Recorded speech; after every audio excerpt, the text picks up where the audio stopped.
जी, तब से इन्होंने षड्यंत्र रच रहे थे शुरू से ही।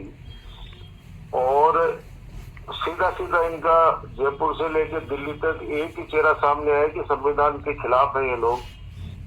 न बाबा साहब अम्बेडकर जी की विचारधारा को मानते हैं, न उनके द्वारा बनाए गए संविधान को मानते हैं। ये लोकतंत्र विरोधी लोग हैं। आप अंदाज लगाइए कि जयन, अयन, ईओ, उसके बाद के अंदर चेयरमैन का रोल आता है।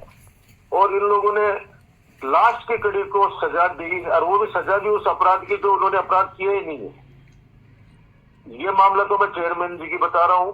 ये लोकतंत्र की हत्या है, मैं इसकी निंदा करता हूँ। ये कायराना हरकत करी है कि एक साथ हमारे चेयरमैन श्री शोएब खत्री जी को, वाइस चेयरमैन आदरणीय हमारे कलाजी भाई साहब को, और भाभी जी श्री उर्मिला चोटिया, श्रीमती उर्मिला चोटिया जी को जो इन लोगों ने तानाशाही तरीका अपनाकर और नाजायज तरीके से इनको निलंबन किया है, मैं इसकी घोर निंदा करता हूँ। ये लोकतंत्र विरोधी है, ये सरेआम लोकतंत्र की हत्या है। कलाजी भाई साहब वाले मामले में मैं कहना चाहूंगा कि इसमें आप ज्यादा से ज्यादा एक कॉमन मैन की हैसियत से, क्योंकि ये वाइस चेयरमैन है, लेकिन वाइस चेयरमैन से पहले ये स्वतंत्र भारत के स्वतंत्र नागरिक हैं। अपनी प्रॉपर्टी के कागजात बनाने का, पट्टा लेने का इनको भी वैसा ही अधिकार है जैसा एक आम आदमी को होता है। तो ये वाइस चेयरमैन की जिम्मेदारी है, बाकी आम आदमी है। तो उसमें अगर कहीं पे अगर जैसे एक कोई भी व्यक्ति पट्टा लेता है और उसमें कॉमर्शियल की जगह रेजिडेंशियल का लेता है, तो एक नोटिस जारी होता है, कोई बकाया राशि और जमा कर ली जाती है। एक सिंपल सा मामला था, लेकिन इनको पता था कि चेयरमैन को हटाने के बाद में सबसे ही वाइस चेयरमैन की जिम्मेदारी ले लेंगे, इसलिए इन्होंने पूरा रास्ता ही साफ कर लिया इन्होंने मनमाने तरीके से। तो मैं आप लोगों के माध्यम से नवलगढ़ की जनता से कहना चाहता हूं कि आपके द्वारा चुने गए, नवलगढ़ की 36 बिरादरी के द्वारा चुने गए जनप्रतिनिधियों को दादागिरी पूर्वक, तानाशाही पूर्वक, मनमानी पूर्वक जिस प्रकार से इन्होंने निलंबन करवाया है विधायक ने सरकार पर दबाव डालकर, ये लोकतंत्र की हत्या है। और हम लोग कहीं भी दबने वाले नहीं है। हम हमारे लड़ाई लड़ेंगे। मेरा एक शुरू से एक वाक्य रहा है कि सत्य परेशान हो सकता है, पराजित नहीं। सच्चाई लोगों के सामने आएगी कि वास्तविकता ये है। अब ये कह रहे हैं कि चेयरमैन प्रभावित करता जांच को। अरे भाई, आपकी डबल इंजन की सरकार है। अरे डबल इंजन की सरकार वालों, एक चेयरमैन क्या तो जांच को प्रभावित करेंगे, क्या वाइस चेयरमैन जांच को प्रभावित करेंगे? और आप देखो दिन कौन सा चुना है कि आज इन्होंने कल आदेश निकाले रात को, और आज इन्होंने वायरल करवाए हैं। और आज से माननीय न्यायालयों की छुट्टी हो गई, आज से 10 दिन की छुट्टी है। इससे साफ साफ इनकी कॉन्स्पिरेंसी झलकती है कि इन्होंने षड्यंत्र पूर्वक ये काम किया है। इनसे आप एक सवाल करना इन माननीय विधायक जी से, कहे विधायक जी आप ये बताओ, आपने एंटी करप्शन ब्यूरो की छापे पड़वाए, क्या मिला आपको? बता दो एक भी सामने कौन से आपने अपराध साबित करवा दिया? आपने डीएलबी से रोजाना जांच बिठवाते हो। अब वो कह रहे मैं सबको जेल में डाल के रहूंगा। भैया जेल का ज्यादा अनुभव उनको है, इसलिए वो ज्यादा बोल सकते हैं इस बात को। जिन्होंने अपराध किया वो सजा भुगतेंगे, लेकिन निर्दोष लोगों को जिस तरीके से ये बदनाम करने की साजिश रच के और निलंबन किया मनमाने तरीके से, मैं पुनः एक बार इसकी निंदा करता हूँ। इनकी दादागिरी है। पूरे राजस्थान के अंदर दर्जनों चुने हुए जनप्रतिनिधियों को इन्होंने मनमाने तरीके से हटाया। हम उच्च न्यायालय की शरण लेंगे और माननीय न्यायालय के सामने पक्ष रखेंगे। अब एक बार ये कहते हैं कि न्यायालय ने इनका खारिज कर दिया। अरे भाई, मैं आपको ये कहता हूँ, एक तो बलदेव जी, आप सब लोग सुन रहे हो, कलाजी भाई साहब, उसको विधायक जी को इंग्लिश के अंदर वो ऑर्डर है माननीय जस्टिस का, उसको एक तो हिंदी में टाइप करवा के देना, और उससे पढ़ा भी नहीं जाएगा 5वीं फेल से। तो आप लोग किसी को बोलना कि उसको पढ़ के सुनाए कि उसमें लिखा है माननीय जज साहब ने कि आपको नोटिस मिला है, सिर्फ आपको सस्पेंड नहीं किया गया है, इसलिए आप बाद में आइए। आपके ऊपर कोई कार्रवाई होती है तो आइए न्यायालय के पास में। तो उसको 5वीं फेल को, क्योंकि वो फर्जी डिग्री वाला आदमी है, तो फर्जी डिग्री की जांच तो कहते खुद की जांच तो करवा ले पहले, हमारे लोगों की जांच करवा के।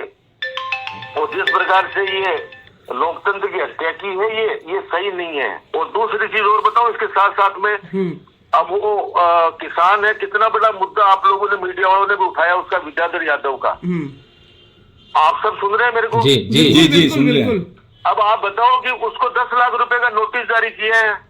हाँ, आज ही मिला है। आज और किस बात का नोटिस जारी किया कि आपने इच्छा मृत्यु से आपको बचाने के लिए हमने जो जाब्ता लगाया, बिल्कुल, उस जाब्ते की वसूली आपसे 10 लाख रुपए में की जाएगी। बिल्कुल बिल्कुल, अभी प्राप्त तो हुआ है। कल से नवलगढ़ वाले सब तैयार हो जाओ, जितने भी थाने तहसील है, इनकी सारी तनख्वाह जनता से लेंगे। ये डबल इंजन की सरकार है, ये सबसे लेंगे कि जब हम तुम्हारी सुरक्षा कर रहे हैं, इसलिए तनख्वाह सारा का सारा सबके ऊपर बिल आना शुरू हो जाएगा इनका भी। मैं आपको यही कहना चाह रहा हूँ कि नवलगढ़ नगर पालिका ने सर्वश्रेष्ठ काम किया, सब लोगों ने काम किया, लेकिन फिर भी मैं एक चीज कह रहा हूँ कि पट्टे की जांच कौन करता है, पट्टा कौन बनाता है, ये तो लास्ट की स्टेज के ऊपर चेयरमैन के सिर्फ सिग्नेचर होते हैं कि नीचे पूछता है वो ईओ से, जयन से, आईएन से, वो तीनों कड़ी तो इन्होंने तोड़ दी, उनका तो कोई मतलब ही नहीं है, सीधे चेयरमैन को टारगेट किया। नंबर 2, प्रशासन गांव के संघ और शहरों के संघ में स्पष्ट निर्देश होते हैं कि हम सरकार शिथिलता प्रदान कर रहे हैं आम जनता को, अगर उसमें प्रशासन से कोई भी गलती हो जाती है, कर्मचारियों से कोई सी भी गलती हो जाती है, तो उस पट्टे को निरस्त किया जा सकता है। ये स्पष्ट रूप से निर्देशित किया गया उस समय। अब आप सोचो, जहाँ पे हजारों पट्टे बनते हैं, अगर कोई 1-2 पट्टों में मानवीय भूल होगी तो रद्द हो जाएगा वो तो। उसमें चेयरमैन को सस्पेंड करने वाला कहां से मामला आ गया? मेरा सीधा सीधा सवाल यही है। और कैलाश जी भाई साहब वाला तो कोई मुद्दा ही नहीं है, कैलाश जी भाई साहब वाला तो कोई मुद्दा ही नहीं है। मुद्दा सिर्फ यही है कि अगर चेयरमैन को सस्पेंड कराएंगे तो सीधा सीधा कैलाश चौटिया जी चेयरमैन बनेंगे। तो इसलिए इन दोनों को हटा दो ताकि ये मामला ही खत्म हो जाए। देखो, मैं ये कहना चाहता हूँ कि राजस्थान नवलगढ़ के अंदर 15 सालों में लोगों ने राम राज देखा है। असली गुंडाराज अब चल रहा है, असली तानाशाही अब चल रही है, असली मनमानी अब चल रही है, असली भ्रष्टाचार अब चल रहा है। मैं चुनौती के साथ कह रहा हूँ कि कोई से भी विभाग में आप चले जाओ, आप किसी भी अधिकारी कर्मचारी के पास चले जाओ, जनता से जाके पूछ लो कि तुम्हारा काम कितने पैसों में हुआ है। ये सारे के सारे दलाल अब वापस एक्टिव मोड पे आ गए हैं, जिनको 15 सालों में हमने गाड़ दिया था जिन दलालों को, वो दलाल सारे अब एक्टिव हो गए हैं और असली गुंडाराज देख रहे हैं। तो अब देखो, नवलगढ़ के अंदर हर महीने के अंदर एक मर्डर होता है, हर दिन एक चोरी होती है, कोई किसी के पास किसी ऑफिस में जाता है उसकी सुनवाई नहीं होती। तो मैं ये कहना चाहता हूं आपके माध्यम से कि इन्होंने नई परंपरा शुरू करी है, बदले की भावना की राजनीति। अब जो इन्होंने राजनीति शुरू की है वो बदले की भावना से शुरू की है। मेरे टाइम पर रईसा बानो जी चेयरमैन रहे हैं, अगर वो भी हमारे खिलाफ जीते हुए थे, लेकिन हमने उनको सपोर्ट किया कि नहीं, आप जनहित में काम करो, कोई दिक्कत नहीं आएगी। अगर हम भी अगर पीछे पड़ जाते कि आपने पेट्रोल कितने रुपए का भराया, आपने गाड़ी पे ड्राइवर किसको रखा, तो सस्पेंड तो सरकार होती है, किसी को भी कर दे, कभी भी कर दे। लेकिन हमने कभी भी दुश्मनी की राजनीति नहीं की, हमने कभी भी किसी को परेशान करने की राजनीति नहीं की। हमने हमेशा सबको साथ लेके चले और नवलगढ़ के अंदर 15 सालों के अंदर एक बहुत ही प्यार का, बहुत ही सुंदर सब एक संजोया था हमने सपना, और एक गुलदस्ते के रूप में इन्होंने छिन्न भिन्न कर दिया। ये जो लोग कहते हैं कि हम पूरा बगीचा लगाएंगे, उस बगीचों के अंदर इतने कीड़े पटक दिए इन लोगों ने कि आने वाले वक्त के अंदर और पता चलेगा कि इस समय आम आदमी कितना दुखी है। तो मैं तो इतना ही कहूंगा कि ये बदले की भावना की जो राजनीति का जो एक बीज इन्होंने बोया है, ये नवलगढ़ जो बाबा राम साहब पीर की धरती है, इसके लिए अच्छा नहीं है। यहाँ कभी भी बदले का भावना से काम नहीं किया गया है। लेकिन मैं इतना ही कह सकता हूँ कि जिस व्यक्ति को, मेरे पास तो अभी मैं 5-7 लोग आए थे, बोले साहब हम मिलने गए विधायक महोदय के पास, और विधायक महोदय ने कहा कि क्या एहसान कर दिया मुझे जिता के, तुमने मेरे को थोड़ी जिताया, तुमने तो राजकुमार को हराया, तुमने तो बढ़त में मेरे को वोट डाला है। तो जो व्यक्ति ये सोचे कि मुझे जिताने के लिए वोट नहीं किया नवलगढ़ की जनता ने, या जिन्होंने भी उसको वोट दिए हैं वो राजकुमार को हराने के लिए वोट दिए, तो वो आदमी क्यों सुनेगा? उसको तो जो मनमर्जी है वो चलाएगा।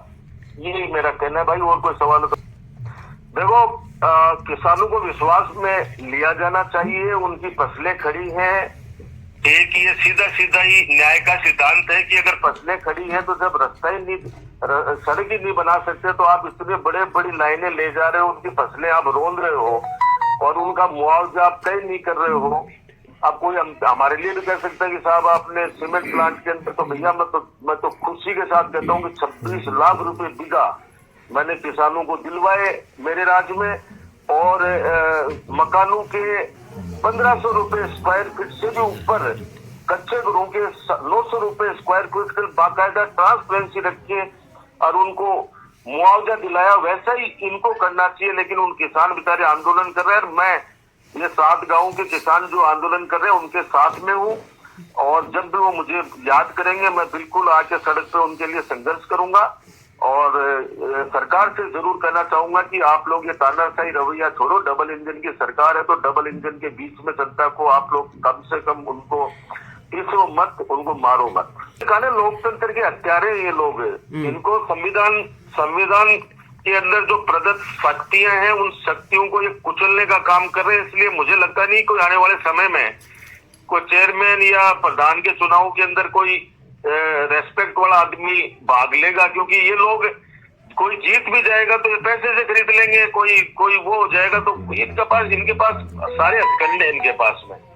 तो ये लोकतंत्र विरोधी लोग हैं, ये बाबा साहब भीमराव अम्बेडकर जी का अपमान करने वाले लोग हैं। इनसे ज्यादा उम्मीद नहीं की जा सकती, लेकिन हम ये लड़ाई लड़ेंगे। माननीय जैसे ही न्यायालय खुलेंगे तो उसके अंदर अपना पक्ष रखेंगे, और दर्जनों चेयरमैन को माननीय न्यायालय ने न्याय दिया है और उनको वापस बहाली किया। तो मुझे पूरी उम्मीद है कि हमारे चेयरमैन, वाइस चेयरमैन और आदरणीय उर्मिला चौटिया जी भाभी जी जो पार्षद है हमारी, वो सब बहाल होंगी वापस।